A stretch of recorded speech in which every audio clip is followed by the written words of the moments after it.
नमस्कार दोस्तों। Economic current affair series के डिस्कशन में अब हमारा टॉपिक है reports and indices in the news. हम डिस्कशन कर रहे हैं 2025 का प्रीलिम्स के पर्सपेक्टिव से इकोनॉमिक्स करंट अफेयर, जिसमें जनवरी 2025 से लेकर के दिसंबर 2025 तक की घटनाओं को हम डिस्कशन कर रहे हैं। इस सीरीज में हमारा ये टॉपिक है reports indices indexes in the news. पहला इसमें है वर्ल्ड इकोनॉमिक आउटलुक। ये जो रिपोर्ट है जारी करने वाली संस्था कौन है?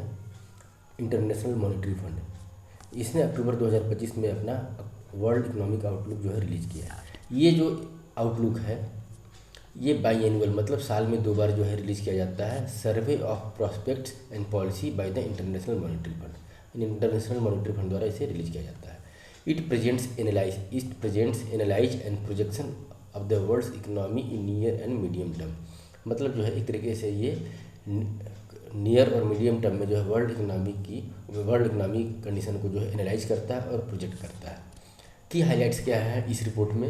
ही रिवाइज्ड अपवर्ड क्या किया है इसने to 3.2% for the 2025, reflecting economic resilience despite trade shocks and rising protectionism. मतलब जो है इसने जो है जीडीपी ग्रोथ रेट को 2025 के लिए जो है वो रिवाइज किया है कि 3.2%, जो ये बता रहा है कि जो ट्रेड शॉक और राइजिंग प्रोटेक्शनिज्म है उसके बाद भी जो है ग्लोबल इकोनॉमी 3.2% बढ़ेगी। ग्रोथ फॉरकास्ट इंक्रीज फ्रॉम 6.6%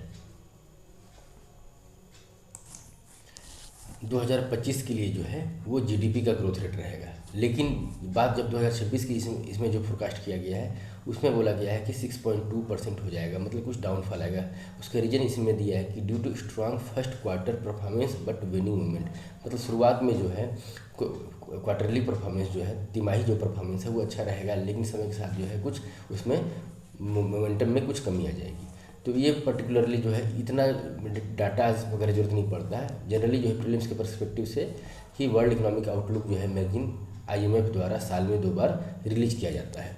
और इसमें क्या चीज़ होता है कि वर्ल्ड इकोनॉमी से लेकर के कंट्री वाइज इंडिविजुअल भी जो है इकोनॉमी के आउटलुक्स को एनालाइज करता है, प्रोजेक्शन करता है नियर और मीडियम टर्म के लिए। दूसरा इस इंडाइसेस में क्या है कि वर्ल्ड इन्वेस्टमेंट रिपोर्ट 2025। तो world investment report is annual flagship report, मतलब ये एनुअल रिपोर्ट है। World investment report annual report है that analyse global trends in foreign direct investment and international production. मतलब ग्लोबल फॉरेन डायरेक्ट इन्वेस्टमेंट का movement किधर है, किस देश में कितना FDI जा रहा है, बढ़ रहा है, या फिर इनफ्लो है, आउटफ्लो है, इंटरनेशनल प्रोडक्शन से संबंधित जो है ये रिपोर्ट जो है तैयार करता है। World investment report foreign direct investment से संबंधित है और पब्लिश कौन करता है इसको? United nation conference on trade and development. United nation conference on trade and development के द्वारा वर्ल्ड इन्वेस्टमेंट रिपोर्ट तैयार किया जाता है, जो कि साल में 1 बार जो है रिलीज किया जाता है। और इसका जो है एसोसिएशन किससे है? फॉरेन डायरेक्ट इन्वेस्टमेंट से संबंधित ये रिपोर्ट रिलीज करता है। इंटरनेशनल प्रोडक्शन, इंटरनेशनल ट्रेड से संबंधित ये रिपोर्ट देता है। की फाइंडिंग्स क्या है इसकी? Decline in FDI। ये बताता है कि FDI जो है फॉरेन डायरेक्ट इन्वेस्टमेंट जो है वो घट रहा है। ग्लोबल FDI फेल 11% इन 2024। 2024 में 11% घटा है, घट करके टू 1.5 ट्रिलियन US डॉलर हो गया है with declining in the most developing economies. और डेवलपिंग इकोनॉमीज में ज़्यादा ये डिक्लाइन हुआ है। India rank 16th while US remain the top recipient. मतलब जो है FDI के मामले में इंडिया का रैंक, जिसमें FDI रिसिपिएंट में FDI के मामले में, इनफ्लो के मामले में इंडिया का जो रैंक है वर्ल्ड में वो 16वां है। वर्ल्ड में सबसे ज़्यादा FDI कहाँ पे आता है? US में आता है, टॉप रैंक पे है। जब इतना FDI आता है तो ट्रंप जो है इतना टैरिफ क्यों इम्पोज कर रहे हैं, ये भी एक क्वेश्चन मार्क, मतलब इस रिपोर्ट पे ही क्वेश्चन मार्क एक तरीके का आता है। दूसरा क्या है कि अनइवन ग्रोथ। इसमें प्रेडिक्ट किया गया है कि अनइवन ग्रोथ क्या है कि FDI सर्च 75% इन अफ्रीका। मतलब अफ्रीका में जो है 75% का ग्रोथ हुआ है FDI में, जबकि वहीं देखा जाए लैटिन अमेरिका, मतलब जो है कैरिबियन कंट्री, साउथ अमेरिका को मिलाकर के लैटिन अमेरिका बोलते हैं, ये जो है वो 12% का डिक्लाइन जो है हुआ वहाँ पर। मतलब 12% की FDI का इनफ्लो घटा है। Decline in SDG critical sector, मतलब सस्टेनेबल डेवलपमेंट गोल वाले जो क्रिटिकल सेक्टर हैं उसमें जो है FDI घटा है, जिसमें sharp fall in the renewable energy -31% and water and sanitation में -30% का जो है FDI जो है वो रिड्यूस हुआ है। अगर इंडिया स्पेसिफिक फाइंडिंग की बात की जाए तो India remain south Asia largest FDI recipient.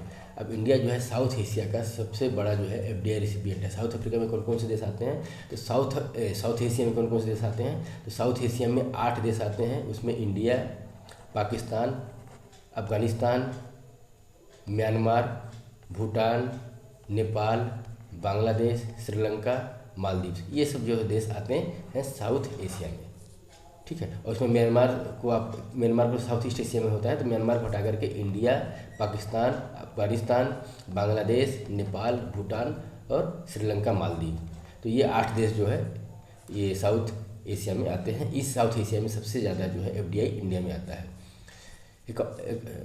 Accounting for 80% of the regional inflow, मतलब साउथ एशिया में आने वाले एफडीआई का 80% एफडीआई इंडिया में आता है। It moves up from 16th to the 15th place globally in FDI inflow, मतलब जो है इंडिया जो है 16वें से 15वें स्थान पर ग्लोबल एफडीआई में आ गया है।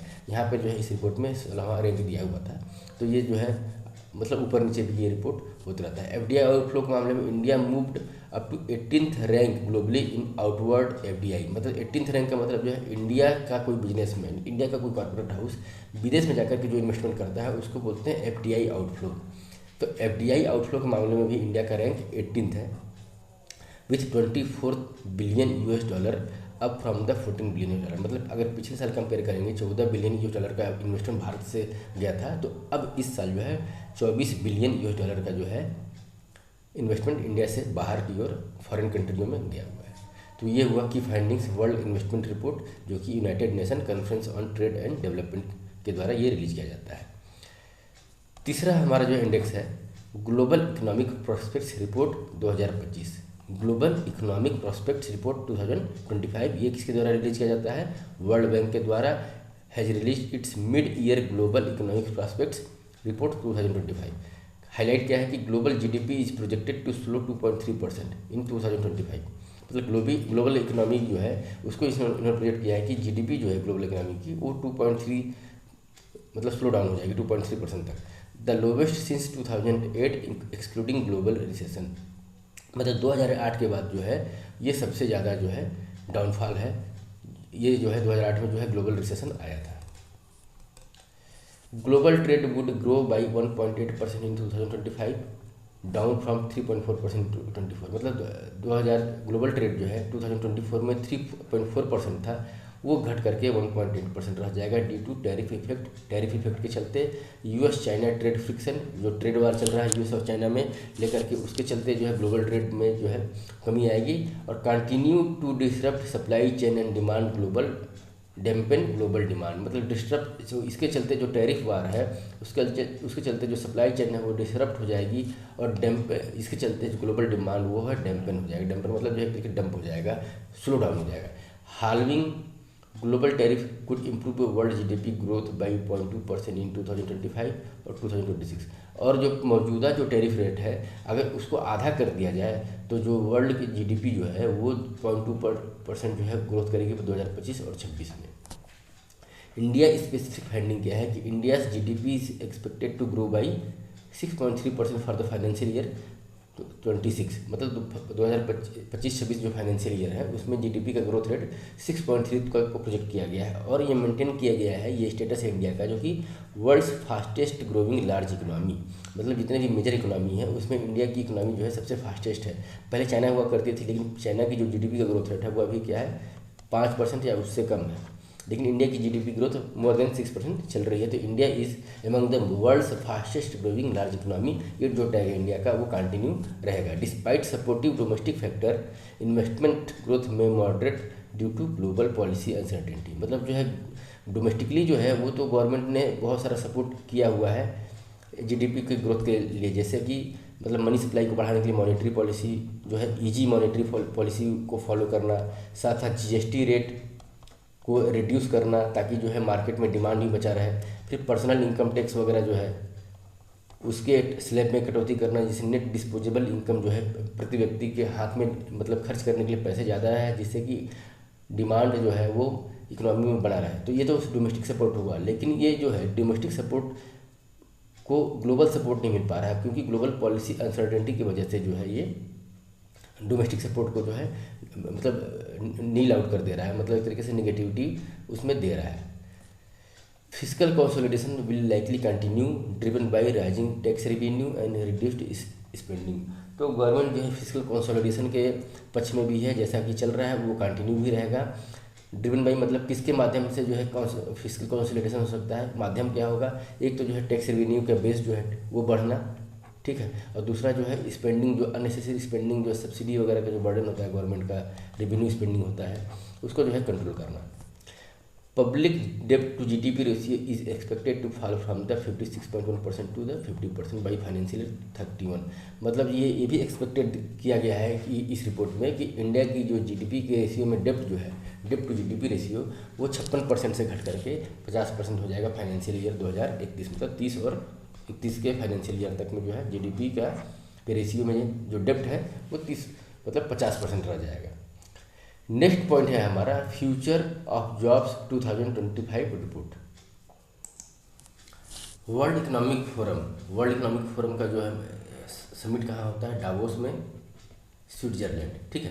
तो वर्ल्ड इकोनॉमिक फोरम का फ्यूचर ऑफ जॉब 2025 जो रिपोर्ट जो है ये हाईलाइट करता है कि टॉप 10 फास्टेस्ट ग्रोइंग जॉब कौन से हैं by 2030, emphasising technology driven roles.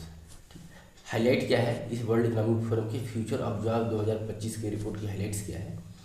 Fastest growing jobs by 2030, पहला जो है 2030 तक जो है फास्टेस्ट ग्रोइंग जॉब कौन से सेक्टर में होंगे, तो big data specialist, fintech engineers, AI, machine learning specialist, software and application developers and security management specialist. मतलब इस तरीके की जॉब का ग्रोथ ज़्यादा होगा। अदर हाई डिमांड रोल्स क्या है, data warehousing specialist, autonomous and electric vehicle specialist, UI UX designer, light truck delivery service drivers and internet of things specialist. तो मतलब ज़्यादातर जो है software, AI, electric, machine learning इससे संबंधित जो है ज़्यादा जो है ग्रोथ दिखेगा, डिमांडिंग जॉब ज़्यादा दिखेगा। स्किल कौन कौन सा डिमांडिंग है इसमें, तो एआई और big data analysis 87% and cyber security 70%, lead while manual dexterity 24% decrease. Manual जो है मतलब जो है हाथ से लिखना, टाइप करना, ये सब चीज़ें जो है मैनुअली जो वर्क होते हैं ऑफिशियल वर्क, उसमें जो है 24% का जो है रिडक्शन जो है काउंट किया जाएगा। And attention to detail increase by 12%, creative thinking resilience also grew by 66%। मतलब जो ये ज़्यादातर जो है वर्चुअल चीज़ें जो है वो ज़्यादा एक्सपांड करेंगी। की drivers of the job growth क्या है कि मतलब जॉब ग्रोथ के लिए की ड्राइवर्स क्या होंगे, डिजिटल एक्सेस, टेक्नोलॉजिकल एडवांसमेंट जैसे कि AI, big data analysis, economic shifts like Jio political tension, climate change, green transition and automation impact on workforce restructuring. तो मतलब जो है ये सब चीज़ें जो है वर्क को रिस्ट्रक्चर करेंगी और जो है मतलब जो है टेक्निकल ड्रिवन ट्रांजिशन जो होगा वो इस डायरेक्शन में होगा। तो ये बेसिकली ये जो है future of job 2025 report is prepared by which organisation, चाहे विच फोरम, तो वर्ल्ड इकोनॉमिक फोरम क्या है कि हर साल जो है ये डावोस में जो है विंटर में ये जो है ऑर्गेनाइज होता है स्विट्जरलैंड में। 5वां पॉइंट है अपना financial inclusion index. Financial inclusion का मतलब जो है कि मतलब जो फाइनेंशियली जो है सभी लोग इंक्लूडेड हों, सभी लोग एजुकेटेड हों, फाइनेंशियल सर्विसेज जो गवर्नमेंट के द्वारा प्रोवाइड किया जाता है, बैंक के द्वारा प्रोवाइड किया जाता है, उसमें जो है सब मैक्सिमम टू मैक्सिमम लोग इंक्लूडेड हों। तो इससे संबंधित इंडेक्स कौन रिलीज करता है इंडिया में, Reserve Bank of India release the financial inclusion index FI index for the 2025। FI index develop by RBI measure financial inclusion on scale of 0। मतलब अगर इस स्केल पर जो है 0 है तो मतलब जो है टोटली एक्सक्लूडेड है, मतलब किसी भी तरीके का फाइनेंशियल सर्विस गवर्नमेंट नहीं प्रोवाइड कर पा रही है, या तो जो प्रोवाइड भी कर रही है तो अगला व्यक्ति जो है वो ले नहीं पा रहा है। और 100 का मतलब जो है fully inclusion and release annually in the जुलाई महीने में साल में एक बार जो है ये रिपोर्ट रिलीज किया जाता है RBI के द्वारा to capture financial inclusion. Aim क्या है, to capture extent of financial inclusion across the country. पूरे देश में फाइनेंशियल इंक्लूजन का क्या रेंज है, मतलब कितने लोग मतलब जो फाइनेंशियल इंक्लूजन की कैटेगरी मतलब कि उसकी ये सुविधाओं का यूज़ कर पा रहे हैं, ये इस चीज़ को कैप्चर करता है। पैरामीटर्स क्या है देखिए, एक तो फाइनेंशियल सर्विस एक्सेस कर पा रहा है कि नहीं, उसका वेटेज 35% है। अगर एक्सेस कर पा रहा है, जैसे फाइनेंशियल बैंकिंग सर्विस वो है एक्सेस करने के लिए, ठीक है, लेकिन यूज कर पा रहा है कि नहीं कर पा रहा, तो यूजेस पे क्या है 45% का वेटेज दिया हुआ है। क्वालिटी के ऊपर जो है 20% का, मतलब जो है मतलब वो जो फाइनेंशियल सर्विसेज है उसकी क्वालिटी गुणवत्ता कैसी है, कंप्लेन रिड्रेसल है कि नहीं, फ्रेंडली है कि नहीं, यूजर फ्रेंडली, मतलब जो है लोग सूटेबल तरीके से यूज कर पा रहे हैं कि नहीं कर पा रहे हैं, कहीं मतलब जो है किसी एजुकेशन चाहे स्किल वगैरह के चलते जो है, चाहे टेक्नोलॉजी के एडवांसमेंट के चलते जो है लोग उससे एक्सक्लूडेड तो नहीं हो जा रहे हैं। तो ये सब चीज़ें जो है क्वालिटी पे मैटर करता है। It has no designated base year, इसका कोई बेस ईयर नहीं है, and reflect the cumulative efforts of all stakeholder over the time.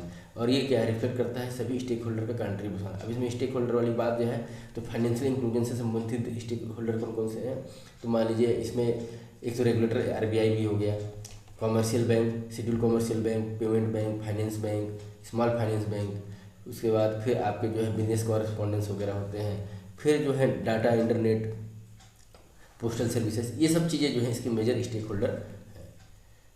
अब नेक्स्ट टॉपिक है फ्यूचर जॉब इंडेक्स 2025, इसको हमने डिस्कशन कर ही लिया है एक तरीके से, ठीक है, ये तो डिस्कशन हो गया है। 7वां पॉइंट ग्लोबल इनोवेटिव इंडेक्स, ठीक है, तो ये जो है वर्ल्ड इंटेलेक्चुअल प्रॉपर्टी ऑर्गेनाइजेशन, वीपो बोलते हैं इसको, इसके द्वारा रिलीज किया जाता है the global innovative index, innovation index 2025, ranked 139 economics based on their innovation capability and output.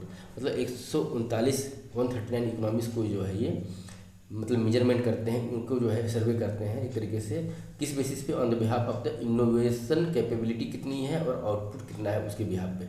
Innovation का आउटपुट, इनोवेशन है कि नहीं और इनोवेशन से आउटपुट में इंप्रूवमेंट हो रहा है कि नहीं हो रहा है, ये जो है वर्ल्ड इंटेलेक्चुअल प्रॉपर्टी ऑर्गेनाइजेशन वीपो ग्लोबल इनोवेटिव इंडेक्स के रूप में रिलीज करती है। सिंस 2007 द GII मतलब global innovative index has been co-published annually by the world intellectual property organization और कॉर्नेल यूनिवर्सिटी एंड इंसीड, मतलब 3 संस्थाएं मिलकर के सिंस 2007 के बाद से जो ग्लोबल इनोवेटिव इंडेक्स है वो 3 संस्थाएं मिलकर के पब्लिश करती हैं।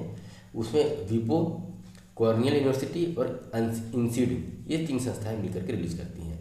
वीपो को एक एज ए इंस्टीट्यूशन देखा जाए तो ये 1967 में इस्टेब्लिश किया गया था as a United Nation agency. Headquarter कहाँ पे है, जेनेवा में, Switzerland, with 193 member guiding global intellectual property policy and cooperation, ठीक है, ये हुआ वीपो से संबंधित। तो की फाइंडिंग्स क्या है 2025 का ग्लोबल इनोवेटिव इंडेक्स में, की फाइंडिंग्स क्या है, global R&D growth decline to 2.9% in 2024, मतलब जो है रिसर्च एंड डेवलपमेंट जो है उसमें जो है डिक्रीज हुआ है 2.9% का, विथ प्रोजेक्शन ऑफ 2.3% इन 2025। और ये भी प्रोजेक्ट किया गया कि फर्दर जो है 2025 में भी जो है ये फॉल होगा, making the weakest research expansion since 2010। मतलब ये इंडिकेट कर रहा है कि रिसर्च के मामले में जो एक्सपांसन हो रहा है, इनोवेशन हो रहा है, वो 2010 के बाद से जो है फर्स्ट टाइम जो है ये घटता जा रहा है। 15 European countries are in the top 25, मतलब यूरोप के जो 5 देश 15 देश हैं जो है 15 देश जो हैं 15 इकोनॉमिक्स जो है वो टॉप 25 में है, विथ स्विट्जरलैंड रैंक फर्स्ट। तो ग्लोबल इनोवेटिव इंडेक्स में जो है स्विट्जरलैंड नंबर 1 पे है, स्वीडन सेकंड पे है और यूनाइटेड स्टेट्स रैंक 3 पे है, चाइना जो है वो नंबर 10 पे है। इंडिया का रैंक कितना है 38, India rose to 38th rank in 2025 from 48, मतलब 10 पावदान का छलांग इन 5 सालों में इंडिया ने लगाया। 2020 से 2025 में इंडिया का रैंक 48 से 38 आ गया, securing the top rank among the lower middle income economies and in central and southern Asia, ठीक है। तो ये वो हमारा ग्लोबल इनोवेटिव इंडेक्स से संबंधित टॉपिक पर डिस्कशन। ये जो है इंडेक्स का जो है कुछ एलिमेंट्स दिया हुआ है, वो प्रीलिम्स के पर्सपेक्टिव से तो इतना इंपॉर्टेंट नहीं है, लेकिन मतलब जो है ये इंडेक्स के 2 सबसेक्शन हैं, एक इनपुट की तरफ इनोवेटिव इनपुट इंडेक्स और इनोवेटिव आउटपुट इंडेक्स। जैसा कि हमने डिस्कशन किया था कि इनपुट और आउटपुट दोनों देखता है, तो इनपुट के 5 पिलर हैं और आउटपुट के 2 पिलर हैं, institution, human capital and research, infrastructure, market sophistication and business sophistication, ये हुआ इनपुट की तरफ से, और knowledge and technology output, creative output, ये जो है आउटपुट की तरफ से जो है। इंडियाज इनोवेशन लैंडस्केप क्या बोलता है कि India rank as the 3rd highest producer of the research paper globally, पूरे वर्ल्ड में जो है अगर किसी रिसर्च पेपर की बात की जाए तो 3rd हाईएस्ट जो है रिलीज करने वाला इंडिया जो है रैंक है, 3rd highest research paper release करने वाला इंडिया की रैंकिंग है, but it's H index publication impact जो होता है, मतलब एच इंडेक्स क्या है, पब्लिकेशन इम्पैक्ट को मेजर करता है, इज रिलेटिवली लो एट 925। मतलब बोलने का मतलब यह है कि रिसर्च पेपर जो हम तो रिलीज करते हैं, लेकिन उस रिसर्च पेपर का जो है, उस पब्लिकेशन का जो इम्पैक्ट है, यूटिलाइजेशन है, वो जो है वो काफ़ी लो है, relatively low to at 925। In 2023 India rank 6 with 64,480 patent application, मतलब इंडिया का रैंक 6 था 2023 में पेटेंट के एप्लीकेशन में। Gross expenditure on R&D stayed at 0.64% of the GDP, मतलब इंडिया की GDP का केवल 0.6% ही हम R&D में खर्च करते हैं, जो कि एक डेवलपिंग इकोनॉमी के लिए, और अगर कोई अपना ग्लोबल लीडर बनना चाहता है इनोवेशन में, तो इसको जो है, इसको कम से कम जो है 5% तक ले जाने की ज़रूरत है। नहीं 5% तो एटलीस्ट 2% जो है अपने GDP होना चाहिए एक मेजर इकोनॉमी के लिए। तो गवर्नमेंट ने इस चीज़ को मतलब जो है रिकॉग्नाइज करते हुए जो है, और India is world largest third largest startup hub, तो गवर्नमेंट ने इनोवेशन को इम्प्रूव करने के लिए उसमें जो है कुछ स्कीम चालू किया गया है। तो government initiative to foster innovation क्या है, एक तो है पहला कि अनुसंधान नेशनल रिसर्च फाउंडेशन, तो ये expands research capability by funding basic and applied project in universities, national laboratories and R&D institution. तो क्या बोलता है कि रिसर्च की कैपेसिटी को एक्सपांसन के लिए जो है अनुसंधान नेशनल रिसर्च फाउंडेशन को गठन किया गया था, जो कि एक फंडिंग प्रोवाइड करेगा, capacity by funding basics and applied project, जो बेसिक और अप्लाइड प्रोजेक्ट होंगे किसी यूनिवर्सिटी में, नेशनल लेबोरेटरीज में, R&D इंस्टीट्यूशन में, उसको फंडिंग देने के लिए अनुसंधान नेशनल रिसर्च फाउंडेशन की स्थापना की गई। फिर एक स्कीम है विज्ञान धारा स्कीम, तो ये क्या बोलता है कि अपग्रेड्स एकेडमिक रिसर्च इंफ्रास्ट्रक्चर, ये क्या करता है एकेडमिक रिसर्च इंफ्रास्ट्रक्चर को अपग्रेड करने के लिए, and builds thematic cluster to develop science based solution for the societal challenges. तो साइंस सोसाइटी की जो चैलेंजेस होती हैं, जैसे सोसाइटी के चैलेंज बहुत सारा है, जैसे मान लीजिए पॉवर्टी है, फिर आपका हेल्थ इशू है, इन्वायरमेंटल इशू है, जेंडर इशू है, तो इस सोसाइटल जो इस चैलेंजेस है उसको साइंस बेस्ड सॉल्यूशन और upgradation of academic research infrastructure के लिए जो है ये स्कीम विज्ञान धारा स्कीम चलाई जा रही है। तीसरा है इसमें national deep tech startup policy, तो ये क्या बताता है कि supports deep tech venture bye improving early stage funding, strengthening intellectual property protection and promoting academic industrial linkage. तो ये जो है डीप टेक स्टार्टअप की, मतलब एक वन लाइनर में अगर बोला जाए तो डीप टेक्नोलॉजी स्टार्टअप पॉलिसी को भी प्रमोट करने के लिए एक स्कीम चल रही है। रिसर्च डेवलपमेंट इनोवेशन स्कीम, ये क्या बोलता है incentivise private R&D with public funding and concessional finance in AI, quantum, biotechnology, energy और अदर स्ट्रेटेजिक फील्ड। तो मतलब जो है पब्लिक फंड से, मतलब गवर्नमेंट के फंड से प्राइवेट इंस्टीट्यूशन को भी जो है फंडिंग दी जा रही है एज ए लोन इंसेंटिव जो भी है, ताकि वो R&D कर सके, आर्टिफिशियल इंटेलिजेंसी में भी कुछ मतलब जो है नया इनोवेशन, चाहे नया डेवलपमेंट रिसर्च लेकर के आए, क्वांटम, बायोटेक्नोलॉजी, एनर्जी और अदर फील्ड्स में। एक है अटल इनोवेशन स्कीम, ये क्या है नीति आयोग के द्वारा चलता है, ये बताता है कि nurtures N innovation culture through tinkering labs in school, मतलब स्कूलों में टिंकरिंग लैब ओपन करने के लिए ये जो है अटल इनोवेशन मिशन चल रहा है। Incubation centre in university, tinkering lab कहाँ स्कूलों में, इंक्यूबेशन सेंटर कहाँ यूनिवर्सिटीज़ में, एंड नेशनल मेंटरशिप नेटवर्क, ये जो है ये प्रोवाइड करता है अटल इनोवेशन मिशन। तो ये हुआ कि हमारा R&D सेक्टर से संबंधित इम्प्रूवमेंट के लिए, ग्रोथ के लिए गवर्नमेंट ने ये सब स्कीमें जो है चला के रखी हैं, जिसमें अनुसंधान नेशनल रिसर्च फाउंडेशन, विज्ञान धारा scheme, national deep tech startup policy, research development and innovation scheme और अटल इनोवेशन स्कीम। क्यों जरूरत है R&D में, क्योंकि इंडिया का अभी भी जो है जिस टाइप का जो है ग्रोथ है, जिस टाइप की लार्ज इकोनॉमी हो चुकी है, उस हिसाब से जो R&D में एक्सपेंडिचर होना चाहिए इंडिया का, GDP का केवल 0.64% है, जो कि एटलीस्ट 2% होना चाहिए। हालांकि इंडिया में रिसर्च पेपर भी बहुत सारे रिलीज होते हैं, लेकिन उनका इम्पैक्ट बहुत कम है। जो एच इंडेक्स बोलते हैं वो पब्लिश करता है कि impact of the research paper वो बहुत कम है। साथ साथ जो है इंडिया जो है ग्लोबली जो है इंडिया का रैंक जो है 38 है इनोवेशन इंडेक्स के रूप में, GII के रूप में 2025 में, जो कि 2020 में 48वां रैंक था। तो ये होगा हमारा ग्लोबल इनोवेशन इंडेक्स से संबंधित हमारा डिस्कशन है, और इंडिया के कंटेक्स्ट में भी हमने इसे देखा। अब बढ़ते हैं नेक्स्ट टॉपिक की ओर। इंटरनेशनल लेबर ऑर्गेनाइजेशन ने रिपोर्ट तैयार किया है कि ऑन इंटरनेशनल माइग्रेंट वर्कर, तो इंटरनेशनल माइग्रेंट वर्कर पे कोई रिपोर्ट जो रिपोर्ट आता है उसको कौन तैयार करता है? International Labour Organisation. और 2025 में जो है इसने जो है global estimate on international migrant work के नाम से जो रिपोर्ट जारी किया है, इसमें highlights labour market trends, labour market का ट्रेंड कैसा है, and migrant contribution to the global economy. और माइग्रेंट जो वर्कर होते हैं, चाहे माइग्रेंट जो पीपल होते हैं, पर्सन होते हैं, उनका ग्लोबल इकोनॉमी में क्या कंट्रीब्यूशन है। तो इससे संबंधित जो रिपोर्ट है international migrant workers International Labour Organisation ने रिलीज किया है। की फाइंडिंग्स क्या है इसकी? रिपोर्ट में ये बात की गई है कि की फाइंडिंग्स क्या है कि इंटरनेशनल माइग्रेंट्स जो होते हैं वो एक मतलब ग्लोबल इकोनॉमी का, चाहे ग्लोबल वर्क फोर्स का वर्ल्ड में 4.7% जो है वो इंटरनेशनल माइग्रेंट्स हैं। Totalling 167.7 million workers, a rise of 30 million since 2013। मतलब 2013 से लेकर के अभी तक में जो है 30 मिलियन वर्कर्स का जो है माइग्रेशन बढ़ा है, अभी 167.7 है, जो कि वर्ल्ड में इंटरनेशनल माइग्रेंट्स 4.7% वर्कफोर्स का कार्य करते हैं, वर्कफोर्स का को ऑक्यूपाई करते हैं। मेन की कैटेगरी में, आदमियों की कैटेगरी में 4.7% of the global male employment, और वुमेन की कैटेगरी में देखा जाए तो 4.4% of the global female employment जो है वो इंटरनेशनल माइग्रेंट्स हैं। अगर देखा जाए तो इसमें इसकी जो कैटेगरीज है, एक तो स्किल फिट है, academic readiness, future of work, economic transformation. तो इसके 4 पिलर हैं: skill fits, academic readiness, future of work, economic transformation. तो इसमें जो है अलग अलग मतलब जो है रैंकिंग दी गई है। तो जैसे कि स्किल फिट्स में यूके 100 स्कोर है इसका, और यूएस का 94.4 है।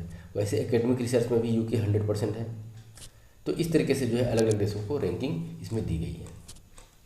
Annual growth rate of migrants workers fell to below 1% between 2019 और 22। क्योंकि कोरोना इंड्यूस्ड जो डिस्रप्शन था उसके चलते जो है ग्लोबल माइग्रेंट जो थे उन वर्करों का जो है कंपोजिशन जो है 1% से कम हो चुका था, mainly due to the pandemic. Prime age क्या है माइग्रेशन का? तो 25 से 54 साल, मतलब 25 से 54 ईयर के बीच में accounted 74.9% of the all migrant workers. मतलब जो है लगभग 75% जो माइग्रेंट हैं, इंटरनेशनल माइग्रेंट, उनका एज 25 से 54 साल के बीच में है। यंग वर्कर जिसको बोलते हैं 15 से 24 के बीच में, वो अकाउंट कितने हैं? वो कितने हैं? 9.3% of the total migrant labour forces. Women's participation in global migrant workers continues to rise, but women's unemployment 8.7% remain higher than men's 6.2%। मतलब ये बोल रहा है कि वुमेन्स भी जो है, वुमेन्स का जो है माइग्रेशन वो भी जो है ग्लोबल लेवल पे बढ़ता जा रहा है, लेकिन उनका अनएम्प्लॉयमेंट रेट, मतलब जितने भी माइग्रेंट हैं वो जरूरी नहीं है कि 100% जो है वर्क पा जाते हैं या एम्प्लॉयड हो जाते हैं। तो अगर अनएम्प्लॉयमेंट की बात की जाए तो जो ग्लोबल माइग्रेशन है उसमें अगर एम्प्लॉयमेंट वुमेन्स का जो है 8.7% है, वहीं मेंस का जो है 6.2% है।